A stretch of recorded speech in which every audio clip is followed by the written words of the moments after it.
IELTS Speaking. Part 1. Topic: Patience. Band 7.0. Are you a patient person? Yes, I consider myself quite a patient person, although I can sometimes lose my patience when things don't go according to plan. I try to remain calm and composed in most situations, especially when dealing with others.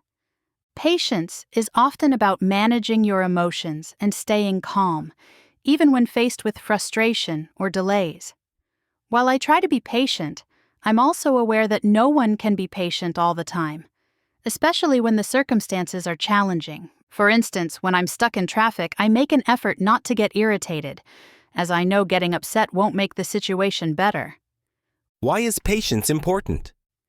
Patience is crucial because it helps us stay calm and focused, especially in difficult situations.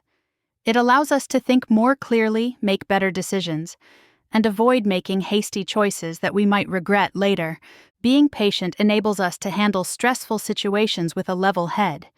It also plays a key role in personal growth and relationships, as it allows us to tolerate imperfections and handle delays without becoming frustrated. For example, when learning a new skill, being patient with oneself is necessary because improvement takes time and effort. Do you think patience is a quality people are born with or learned? I believe patience is mostly a learned quality. While some people may have a naturally calm temperament, most individuals develop patience through life experiences and practice, especially when they face challenging situations. Patience, like many other virtues, can be cultivated over time. Through experiences such as dealing with difficult people or situations, individuals learn how to remain composed and thoughtful instead of reacting impulsively. For example, when I was younger, I was easily frustrated by delays or inconveniences, but over the years I've learned to approach these situations with patience and understanding. How do you deal with situations that require a lot of patience? When I'm faced with situations that require a lot of patience, I try to stay focused on the bigger picture and remind myself that rushing won't help. I also try to distract myself by engaging in other activities or thinking of positive outcomes. Patience often requires a mindset shift, where we focus on what we can control and let go of the need to rush. This can make the situation more bearable and help us maintain our calm. For instance, when I'm waiting in a long line, I'll often use the time to check my phone, listen to a podcast, or simply practice mindfulness, which helps me stay relaxed. Is it difficult for you to be patient? At times, yes, it can be difficult. Patience is a virtue, but it's not always easy to practice, especially when there's a sense of urgency or when I'm feeling under pressure. However, I've learned to manage these feelings over time. Patience can be tested by stressful circumstances or time-sensitive situations. While it's a valuable trait, it's normal for people to struggle with it in certain contexts. The key is to be aware of the emotions and work on improving patience through practice. For example, when I'm waiting for an important email or response, it's hard not to feel anxious. However, I've learned to stay calm by focusing on other tasks until I receive the information I'm waiting for. When was the last time you had to be patient? The last time I had to be patient was when I was dealing with a technical issue at work. I had to wait for customer service to resolve the problem, which took longer than I expected. Despite the inconvenience, I tried to stay patient and trust that it would be fixed. There are many situations in life where we need to exercise patience, especially when things are beyond our control. The ability to stay calm in such moments is important to avoid frustration. For instance, while waiting for technical support, I knew it was no use getting frustrated. I decided to use the time to complete other tasks and waited until the issue was resolved.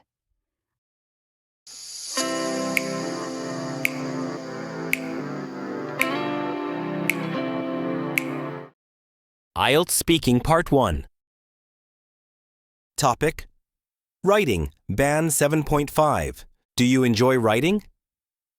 Yes, I genuinely enjoy writing, especially when it comes to expressing my ideas or reflecting on personal experiences.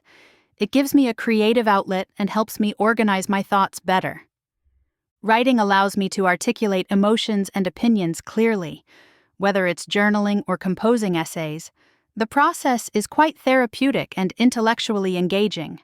For example, I often write in a journal before bed to unwind and make sense of my day. What kind of writing do you do most often? These days, I mostly write emails and academic essays. Since I'm preparing for the IELTS exam, a lot of my writing is focused on formal tasks and structured arguments. My writing style depends on the context. Academic writing requires clarity, logic, and a formal tone, which is quite different from casual writing like texting or posting on social media. For instance, I recently wrote an opinion essay about the impact of technology on education as part of my IELTS practice. Do you think writing is important? Absolutely. Writing is fundamental for communication, especially in professional and academic settings. It helps convey messages clearly, and can also be a powerful tool for persuasion or storytelling. Whether it's drafting a business proposal or sharing a personal narrative, writing enables us to connect with others and express complex ideas effectively. A well-written cover letter, for instance, can significantly increase someone's chances of getting a job interview. Do you prefer typing or writing by hand? I prefer typing because it's faster and easier to edit, but I sometimes write by hand when I want to brainstorm ideas or feel more connected to what I'm writing. Typing is efficient and suitable for longer texts or professional documents. However, handwriting can help boost creativity and memory retention. When preparing for an exam, I write notes by hand because it helps me remember key points better. Have you ever written something that you felt proud of? Yes, I once wrote a short story that was published in my school magazine. It was about overcoming fear and self-doubt, and I felt really proud because it resonated with many of my classmates. Being recognized for a piece of writing gave me a sense of accomplishment and encouraged me to keep improving my writing skills. Some of my friends even told me that the story inspired them, which made the experience even more rewarding.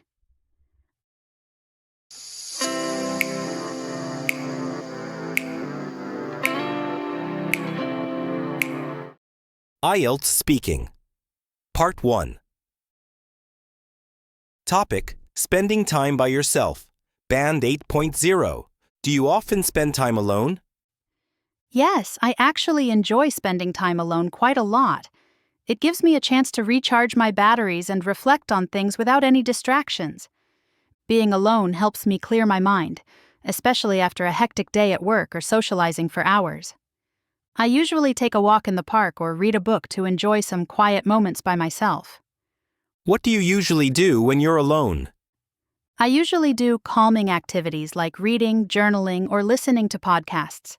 It's my way of unwinding and maintaining my mental well-being. These activities are not only relaxing, but also help me stay intellectually engaged without being overwhelmed. On weekends, I sometimes spend an hour writing in my journal while sipping tea. It's incredibly soothing. Is it important to have time to yourself? Absolutely. In today's fast-paced world, having some alone time is essential for mental clarity and emotional balance. Solitude can help us process our thoughts better and improve our self-awareness, which is crucial for personal growth. After a busy week, I often carve out an evening just for myself to reflect and reset. Do you feel lonely when you spend time alone? Not really. There's a big difference between being alone and feeling lonely. In fact, I find solitude to be peaceful rather than isolating. When I choose to be alone, it's usually intentional and restorative rather than due to lack of company. I might listen to classical music or meditate during that time, which brings me a sense of inner calm.